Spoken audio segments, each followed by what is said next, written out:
In this video, we're going to look at how to use TeamPoint to manage our company's assets.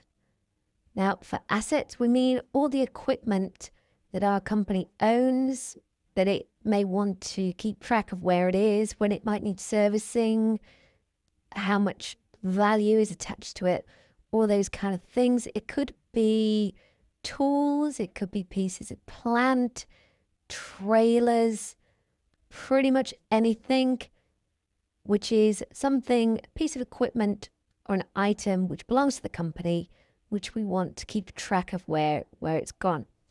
So we do this in the Our Equipment section.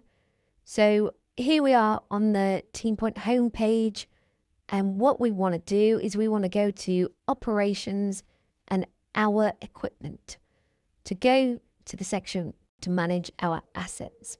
So I click Our Equipment, and this takes me to a page showing me all of the items of equipment, and they're grouped by where those or which individual has got those pieces of equipment. So we can see here we have a grid with all of our operatives on here, how many items they have and the value of those items.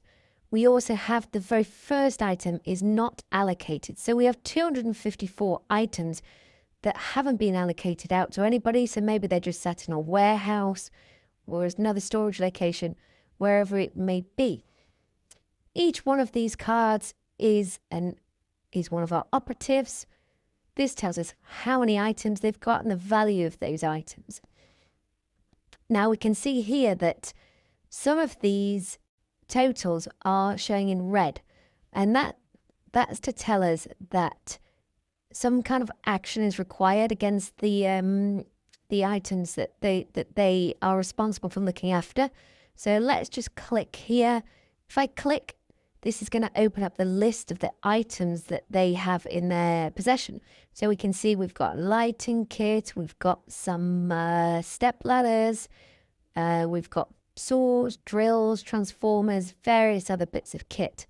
Now, the reason that this number 8 items at the top has gone red is because some of these pieces of equipment need to be serviced. So we can see this lighting kit has got a service due date of the 6th of the 8th, which is in the past.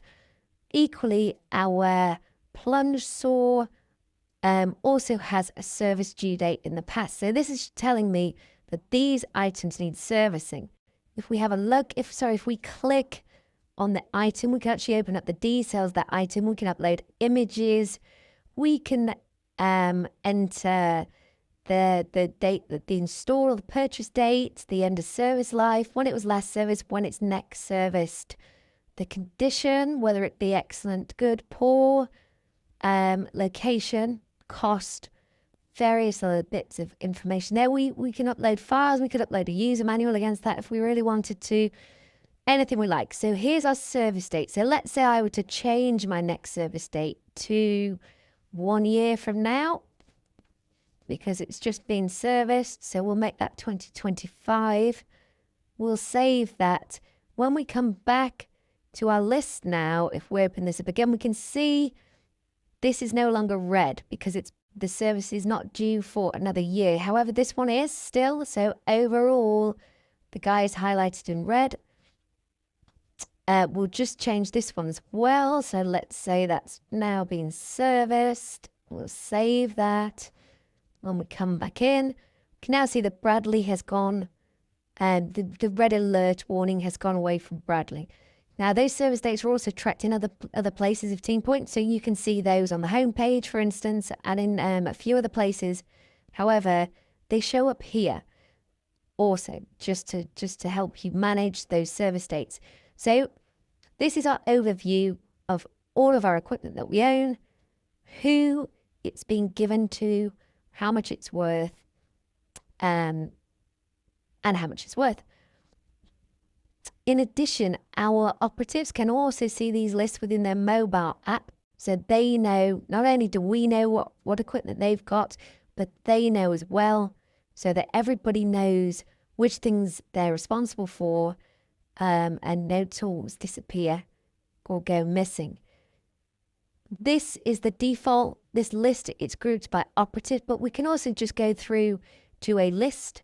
So these are all of our pieces of equipment. Here on this list, we've got 614 registered in this system.